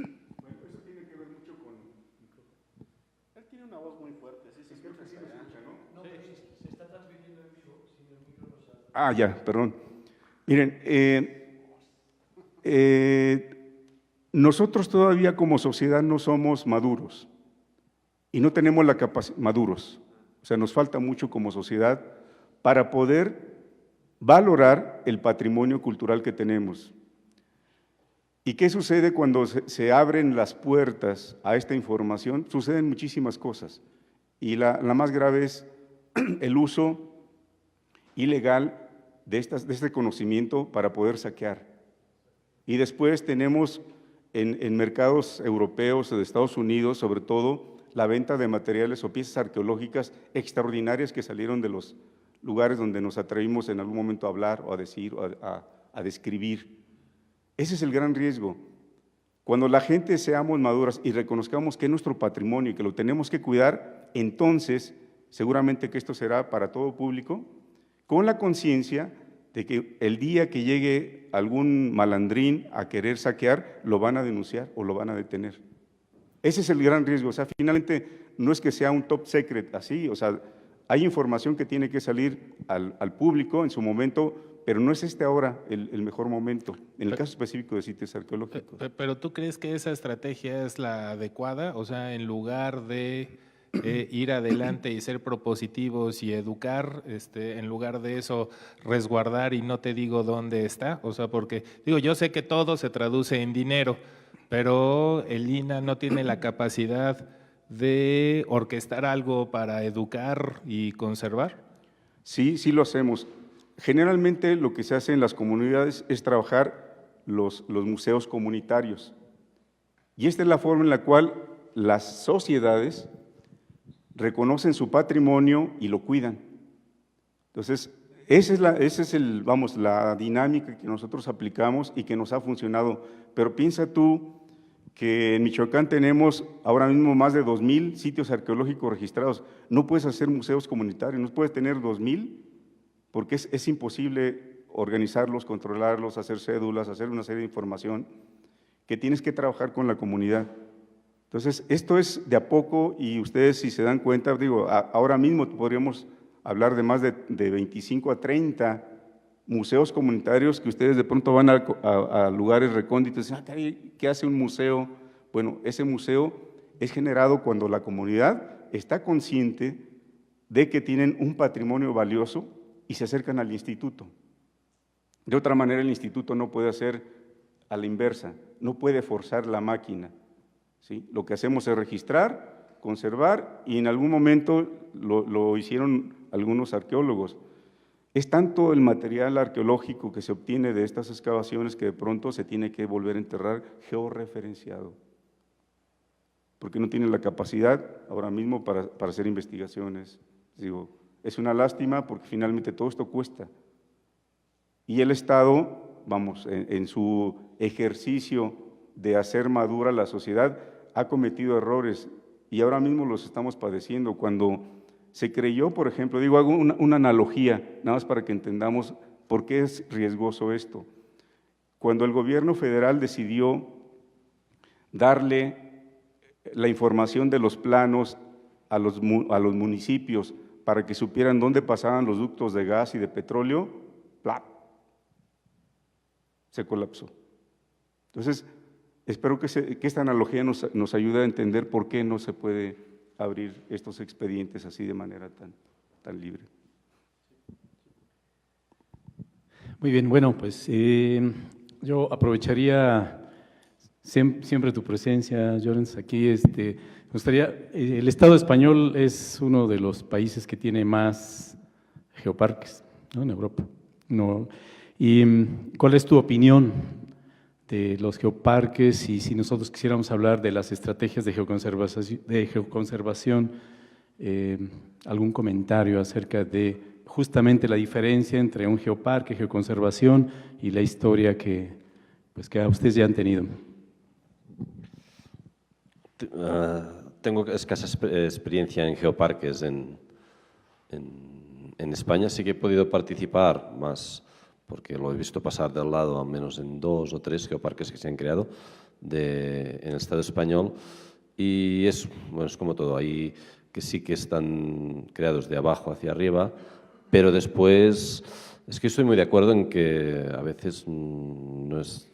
Bueno, si sirve como excusa de que la gente se empodere porque está auspiciado por la UNESCO, pues vale, pero la conservación del patrimonio geológico no es exclusivo de geoparques y a mí me interesa más lo que está fuera de geoparques. Pero en experiencia pongo el ejemplo de la Isla del Hierro, que la Isla del Hierro pues tuvo una erupción y a causa de la erupción de este volcán submarino, pues tenían a nivel de turismo, pues submarinismo que no pudieron, pues y las empresas de submarinismo pues ofrecer sus productos turísticos, también un problema de pesca y hubo una depresión económica, de trabajo, etcétera. Y la solución que sería el geoparque, pero yo ahí he visto que básicamente el geoparque se ha creado a través de una consultoría y unas élites de la isla, y no han tenido ni en cuenta gente que ha hecho tesis doctorales en esa isla, de vulcanólogos que han hecho tesis doctorales para la base. O sea que el que he visto más de cerca, que es esto, el de la Cataluña Central, sería un poco diferente, pero no es que me haya gustado mucho como la forma de crear este geoparque, porque no correspondía a la forma de abajo hacia arriba. Y después las auditorías, Juan Carlos lo puede hablar mejor, que la UNESCO hace para que entren geoparques. Bueno, no sé cómo auditan, pero en este caso yo creo que no tendrían que haber aceptado que era un geoparque, por lo que he visto ahí. No sé si he contestado o no he contestado. Yo quería, nada, un matiz sobre el tema de la geoconservación. A mí me interesaría mucho poder sistematizar experiencias de geoconservación antes de que se hablase de geoconservación y patrimonio geológico. Esto, de la misma forma que hay comunidades que han conservado desde siempre la naturaleza, también hay comunidades que deben haber conservado desde siempre la geología, y hay experiencias. Y esto también estaría bien, porque a veces cuando hablamos de geoconservación, pues es de una visión, y aquí me he hecho piedras en mi tejado, una visión muy eurocentrista, y estaría bien también poder, y eso en todo caso los antropólogos tienen trabajo de ver otras formas de geoconservación, pues que tradicionalmente se hacía, y sería interesante conocerla. Muy bien, sí. Claro. A mí me gustaría hacer y retomar un poco lo que comenta Jacinto, en el sentido de que el INAH, con la historia que tiene, los trabajos que ha desarrollado, aún no puede sacar al público. ¿Por qué? Porque el público no está educado, no tiene una cultura acerca de conservar. Sin embargo, ¿qué es lo que está fallando? Realmente lo que falla es la educación. La educación es lo que nos ha llevado a donde estamos. Desafortunadamente, la educación en México nos ha matado la creatividad, sobre todo a ustedes jóvenes, les ha matado la creatividad, y a nosotros también lo hizo, porque no somos creativos, no razonamos. Llega el profesor y nos da las clases en PowerPoint, y entonces es como si estuviéramos viendo la televisión y escuchando. Es el mismo sistema. ¿Dónde está el razonamiento del alumno? ¿Dónde está la creatividad del alumno? Las propuestas, hace ratito decía un compañero, casi siempre le echamos la culpa a los demás y nunca queremos responsabilizarnos. Un compañero de ahí decía, pero debería la universidad trabajar para que seamos más de difusión y divulgación de la ciencia. Y luego había otro comentario de Lawrence y decía, tiene que haber un intermediario entre el científico para que lleve la divulgación. Yo creo que todo forma parte de la creatividad. Un científico puede hacer ciencia, Puede haber científicos que hagan ciencia y hagan divulgación. Y puede ser quien se dedica a la divulgación, o sea, cada quien está en un lugar específico. Yo sí le invitaría a los jóvenes que de aquí en adelante, de los programas que escucharon de riesgos, de programas de peligro, temas acerca de vulnerabilidad, temas de divulgación, ¿qué es lo que les apasiona hacer? Y por ahí váyanse, lo que les apasiona hacer. A lo mejor van a ser y se van a dedicar a ser divulgadores de la ciencia, pero no esperen que la universidad les diga, tú vas a hacer esto. No, es al revés, es como decíamos, viene de abajo hacia arriba. Ustedes son los que deciden qué es lo que van a hacer, qué les gusta, qué les apasiona hacer. Y si eso hiciéramos, la educación en México se transformaría, porque ustedes van a aprender lo que les gusta, lo que les apasiona y lo van a llevar adelante. Las reglas, el INAH tiene bien establecidas reglas en los lugares y donde se hace que se respeten, la gente respeta. Entonces, ¿qué necesitamos hacer? Donde quiera que haya un lugar para visitar, tener reglas. Y me gusta mucho la propuesta, porque también es de abajo hacia arriba, es decir, si la comunidad no se empodera, no va a vigilar la situación, mejor ni lo abrimos. ¿Por qué? Porque no van a vigilar que no hagan desmanes, ¿no? Eso es bueno. ¿Pero por qué la gente hace desmanes? Porque no tiene educación de cuidar, pero también porque la población no quiere que respeten sus reglas. ¿Sí? Muy bien, pues sí, cerramos con una participación, una o dos finales, hagamos dos. Allá hay una, antes allá hay una, al centro, por favor.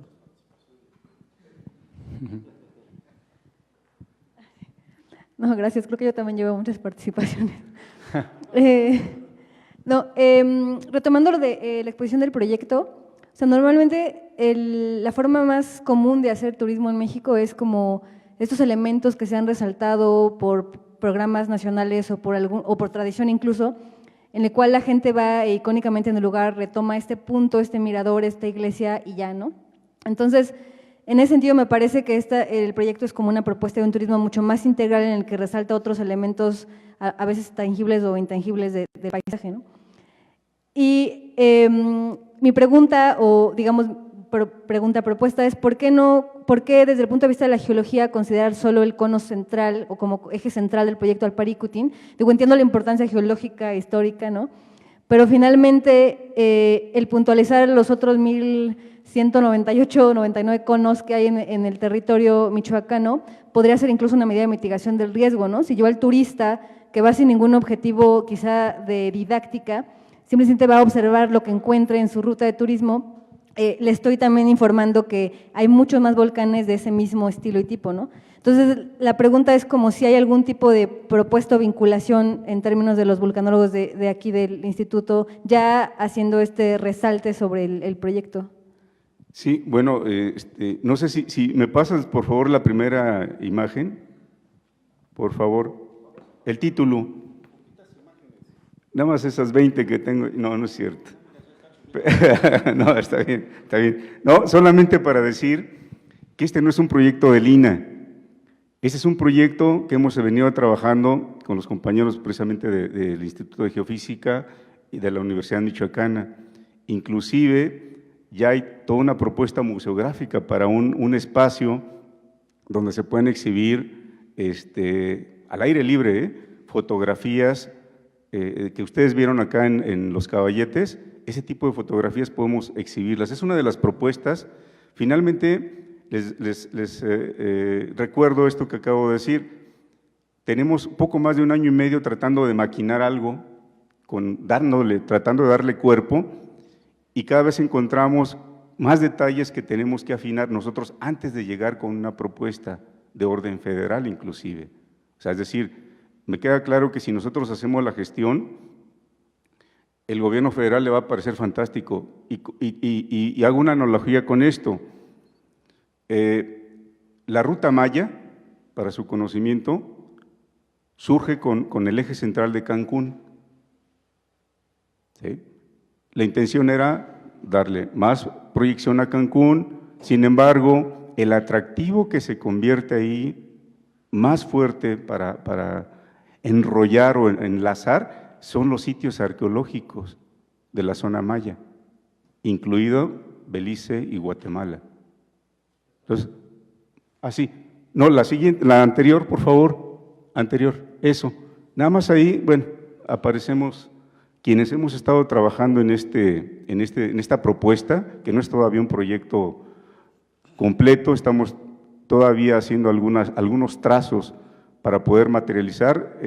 Hoy precisamente invitamos a un compañero antropólogo social que ha trabajado ya durante hace más de 10 años en la meseta purépecha, pero ayer le avisaron que tenía que estar en la Ciudad de México para unos análisis muy delicados y por esa razón no se pudo presentar, se disculpa, pero la intención era justamente mostrarles un poquito de esto que es súper importante y necesario. La comunicación con las comunidades es fundamental. Sin eso, la verdad es que todo esto se puede quedar en el tintero. Si las comunidades no están de acuerdo o no aceptan integrarse a proteger su patrimonio, a proteger inclusive, de verdad, aunque les vayan a llevar dinero, si ellos no están de acuerdo, no se hace nada. De verdad, es una propuesta que entendemos en lo básico, y más aún hablando de una región autóctona, ¿sí? Si ustedes ven el libro de Fray Bernardino de Sahagún, habla así específicamente, a ellos nadie los pudo dominar, los aztecas no pudieron. ¿Sí? Cuando llegaron nuestros compañeros, bueno, nuestros ancestros españoles, porque finalmente, si yo me hago un análisis de ADN, tengo 50 y 50, fíjense. Entonces, no porque sea de raza noble, es que ya estamos mezclados demasiado, ¿sí? Y somos somos el producto de dos culturas. Bueno, esta parte todavía ellos la están conservando, ¿sí? Y nosotros tenemos que ser respetuosos de sus decisiones, de sus comportamientos y de sus decisiones sobre todo, ¿eh? Si no se quiere, no se va a poder. Pedro. Antes de ti estaba… Era para responder a la pregunta también. Tú también quieres responder.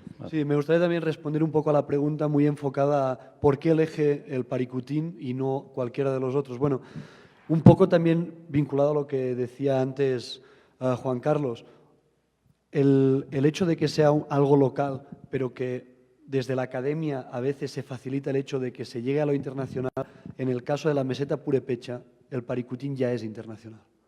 El Paricutín, no hay vulcanólogo en el mundo que se le escape, es la meca de la vulcanología moderna y uno de los puntos que varió los conceptos de la vulcanología. No podemos obviar eso, de la misma manera que no se puede obviar tampoco la cultura que genera alrededor de. Luego, la mayoría de los volcanes que tenemos, estos 250 que comentaba Jacinto que hay en esta zona de unos 400 kilómetros cuadrados, no tienen algunos de ellos ni nombre y algunos de ellos no se conocen ni como un volcán. Otros están llenos de aguacates, fincas que son privadas, que tenemos problemas para acceder a estudiarlos. Imagínate para hacer un plan de desarrollo. Luego, sí es como eje central el Paricutín, pero la ruta es de los volcanes de la meseta purépecha, con lo que no se pretende olvidar los otros, sino poner como un eje, como decía antes Jacinto, pues la ruta de Cancún, pues de la misma manera que tenga un eje central el Paricutín, ya que es uno de los puntos científicos y también culturales que hay y que además geográficamente nos cae muy bien localizado. Sí, antes, allá hay una participación atrás. Sí. Una pregunta con el geoparque que está en Hidalgo, de la comarca minera. ¿Cómo fue su experiencia? Vamos, lo que comentan que siempre los pueblos, ¿no?, van de abajo para arriba, que la gente tiene que estar organizada. Y aparte yo veo otra cosa, ¿no?, de la academia, que si lo ponemos más arriba, una estatua así. ¿Cómo fue la experiencia y si influye? Porque la mayoría de estos tengo entendido que son pueblos mágicos, ¿no? O sea, influye que nosotros tuviéramos otra región que no sea pueblo mágico, pero que tenga un contenido geológico importante que nosotros quisiéramos, porque es el enfoque, ¿no?, del geoparque. Bueno, hasta donde yo he entendido. Y ¿cómo fue la experiencia? ¿Qué complicaciones hubo? No sé si la comunidad fue con la Universidad de Hidalgo o directamente con la UNAM, con el INA. Creo que eso yo veo así como que unos hablan que de abajo para arriba, otros hablan que de la academia y otros hablan de la UNESCO. Y yo también estoy de acuerdo con lo que dicen, ¿no? Que no necesitamos el reconocimiento de la UNESCO, ¿no? Que hasta cierto punto sí es una maldición porque nos metemos más en complicaciones del papeleo, de a quién le toca qué, al Estado, al municipio, etcétera. Si ya tenemos esta experiencia, ¿cómo fue? Es lo que… no sé. Sí, mira, la experiencia fue muy bonita. Realmente nadie creía en el geoparque, nadie.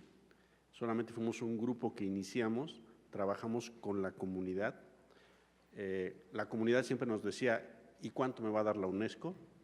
Teníamos que trabajar con ellos y decirles que la UNESCO no da dinero. ¿Qué es lo que nosotros les ofrecíamos? Capacitación.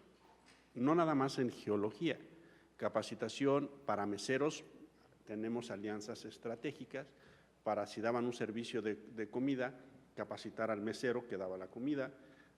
Llevamos cursos de inglés porque va a venir un turismo internacional. Les damos el curso de hacer compostas orgánicas, hacer reciclado. Entonces la gente le gustó porque no íbamos a nosotros empoderarnos del lugar, sino los empoderábamos con conocimiento para poder dar y brindar un mejor servicio, además de conservar el lugar. Entonces, cuando ellos escucharon esto y que además no cobrábamos, lo hacíamos totalmente gratis, porque incluso, como nadie creía en el geoparque, nunca hubo un recurso, era de nuestro bolsillo, ¿sí? Y así fue como lo fuimos creando, lo fuimos desarrollando, hasta que finalmente llegamos ante la UNESCO. La UNESCO llega, nos califica, y lo primero que hace la UNESCO es ir con la población, ¿sí? Se hizo un antecedente, cuando llegaron los evaluadores, los recibió el gobernador, ¿no? Porque hay un dicho que dice que cuando el niño es bonito, muchos quieren ser su papá, ¿sí? Y entonces, cuando ya empieza a ver esto, el gobernador dijo, yo lo recibo. Y los de la UNESCO lo primero que dijeron es, sí, pero eso no nos agrada a nosotros porque nosotros vamos a la comunidad. Y ellos fueron a la comunidad y le preguntaron a la gente cómo estaba el desarrollo a partir del geoparque. Y entonces la gente le contestaba y fue cuando nos dieron después ya la certificación y le dieron al rector un reconocimiento de la 63 legislatura por haber creado los geoparques sin recursos, ¿sí? Entonces, esa es la experiencia. ¿A qué llevo con esto? Lo que les dije hace rato, si algo les gusta, les apasiona, háganlo. Ahí deben de irse todos los estudiantes, a hacer eso, no importa que por otro lado te digan, ¿sabes qué? Es que eso no funciona, eso no… Si a ti te gusta, te apasiona, va a funcionar, va a tener otro desarrollo, vas a crecer, pero tienes que buscar lo que te apasiona. Bien, pues yo cerraría con una participación más y quizás que concluyeras tú, si te parece bien, José Luis, ¿sí? Si no hay otra participación. No quiero concluir, más bien quisiera comentar algo de lo que dijo Patricia, lo que preguntó Patricia y sobre los geoparques, ¿no? Sobre lo que preguntó Patricia, todo lo hemos centrado en el Paricutín precisamente porque hemos convergido, hemos venido trabajando en el evento Volcán Paricutín cada año, ya desde hace varios años, y ha sido como el lugar de atracción de todos nosotros para hacer esta propuesta, ¿no? Pero un lugar, por ejemplo, excelente es Pátzcuaro. El profesor Uribe vive en Pátzcuaro, es profesor de la Universidad Michoacana, y a él he estado insistiendo muchísimo que deberíamos comenzar a hacer algo de manera local en Pátzcuaro, porque en Pátzcuaro hay como 50 volcanes en torno al lago, y estoy seguro que la mayoría de la gente, de los chicos, de los niños que viven ahí no conocen qué son volcanes. De muchos de estos tenemos ya edades, tenemos una historia eruptiva, un mapa geológico. Más o menos como que quería centrar eso, sí, de que no es solamente Paricutín, sino realmente hay muchísimos lugares. Pues luego, yo pienso que, perdón, concluye, perdón. Antes les quería lanzar la pregunta de del geoparque. ¿Está Paricutín, Michoacán, como para el poder hacer una propuesta de un geoparque en el futuro? Bueno, yo tengo el micrófono ahora, pero sería muy breve. Yo creo que tu participación es clara en qué sentido va también, porque geoconservación se supone que es una estrategia integradora y no considerar solamente ni volcanes ni geología, como tú mencionas, porque habría que ver justamente las características de patrimonio natural, biológico, cultural, y en efecto, si se dan cuenta, pues hay como una especie de un gato que se muerde la cola, porque finalmente hablar solo de volcanes y decimos que es de abajo hacia arriba, sin considerar justamente la parte cultural como que carece de sentido. Pero al mismo tiempo justo habría que ver algo que es muy importante, que son las zonas de traslape de las áreas naturales protegidas, o áreas que no están reconocidas y que finalmente son áreas que podrían ser de reserva o que tienen un interés biológico, ecológico, ¿no? Importante. Mira, yo concluiría con tu participación porque ya es tiempo, no sé si todos, pero concluimos con tu pregunta y tratamos ya después de cerrar. Sí, no me voy a aventurar a contestar la pregunta del geoparque, no era por ahí, era más bien que justo mi pregunta inicial era un poco en ese sentido porque… seguramente hay gente que vive en las faldas del Patambam, que es el otro estratovolcán del campo volcánico, o del Tancítaro, que tienen en mente muy claro que el volcán del campo es el Paricutín, ¿no? Bueno, que el volcán de la zona, no el campo. Entonces, digamos, si yo hiciera un ejercicio mental en el cual este proyecto lo quisiera transformar en un proyecto de mitigación del riesgo, ¿no? Y que quisiera más bien gestionarlo a través de Protección Civil o Senapred, entonces, en ese sentido hice la pregunta, ¿no? Como cómo justificar desde ese punto de vista o qué elementos aumentar, ¿no? Que serían claramente los otros 1000 volcanes, como para que se resalten esos elementos geológicos que, ya eso también se puede ver desde el punto de vista de la geoconservación y del toda esta distinción que tiene el territorio michoacano por albergar a uno de los más grandes o el más grande campo monogenético, ¿no? Pero era desde ese punto, ¿no? Que evidentemente ya se conjuga toda la parte cultural e histórica de Michoacán, ¿no? Sí, ¿vas a responderle de Paricutín? Mira, en los geoparques hay geositios culturales, geositios arqueológicos, geositios de reservas naturales, que para que te lo acepte la UNESCO, un geoparque, nosotros en Hidalgo tenemos una carta con las áreas naturales protegidas, donde dice, sí, está bien, estoy dentro del geoparque, pero respetas mis reglas y mis normas. Y entonces respetamos sus reglas y sus normas, las arqueológicas. Hay geositios gastronómicos, culturales, históricos, mineros, de biodiversidad, geológicos, ¿sí? Todos enfocados en el mismo sitio para su geoconservación, ¿sí? Bioconservación, ¿sí? Y respetando las reglas de cada uno de los entes que están ahí. Sí se puede hacer, claro. Coincido. Muy bien, pues cerramos entonces la mesa. Pues si tuvieran todavía una, pero ustedes allá, me gustaría. ¿No? ¿Nadie? Pues agradezco a los panelistas, les agradezco su paciencia, nos alargamos como 1 hora y media más, pero bueno, pues aquí estamos y pues muchas gracias a todos por haber estado aquí.